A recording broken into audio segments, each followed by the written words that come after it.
Suatu waktu di pertengahan musim dingin, ketika kepingan salju jatuh dari langit, seorang ratu yang cantik duduk sambil menjahit di pinggir jendela berwarna hitam.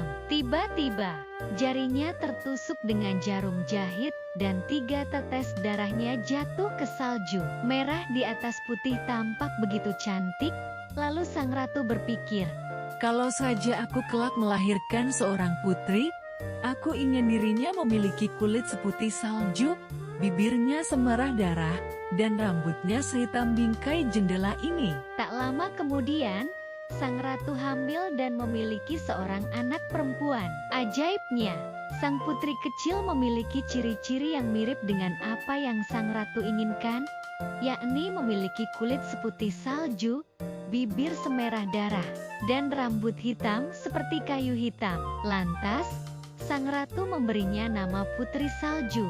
Waktu terus berjalan dan Putri Salju tumbuh menjadi gadis yang cantik dan baik hati. Tidak hanya raja dan ratu saja yang menyayanginya, tapi juga dengan seisi penghuni istana dan para rakyat. Bahkan, kecantikan Putri Salju juga amat dikenal ke kerajaan lain. Pada suatu hari, sang ratu meninggal dunia.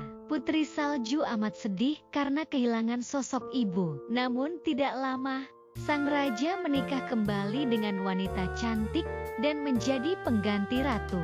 Sayangnya, ratu yang baru alias ibu tiri dari Putri Salju ini sangatlah jahat. Dirinya adalah seorang penyihir yang memang berkeinginan untuk menguasai kerajaan. Setelah ibu tiri ini datang, dirinya menjadi wanita tercantik di seluruh negeri. Tak banyak yang tahu, ibu tiri ini memiliki sebuah cermin yang dapat berbicara. Setiap pagi, dirinya akan selalu memandangi cermin ajaib dan berkata, "Cermin, cermin di dinding. Siapakah di negeri ini yang paling cantik?"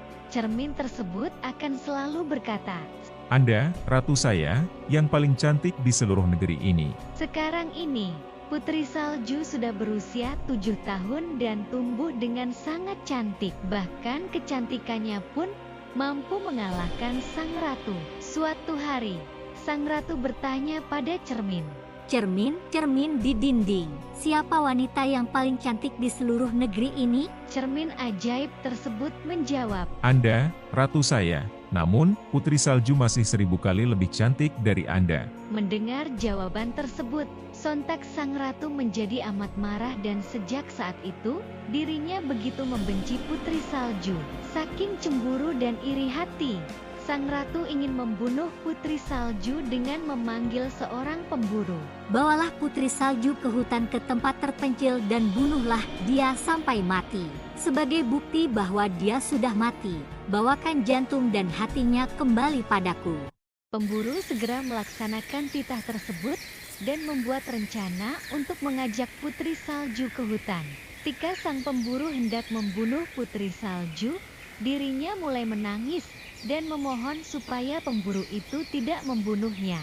Bahkan dirinya juga berjanji untuk melarikan diri ke hutan dan tidak pernah kembali. Pemburu merasa kasihan padanya dan mengizinkan Putri Salju untuk pergi. Tepat pada saat itu, seekor babi hutan muda melintas. Pemburu langsung membunuh babi hutan dan membawakan jantung dan hati hewan tersebut kepada sang ratu.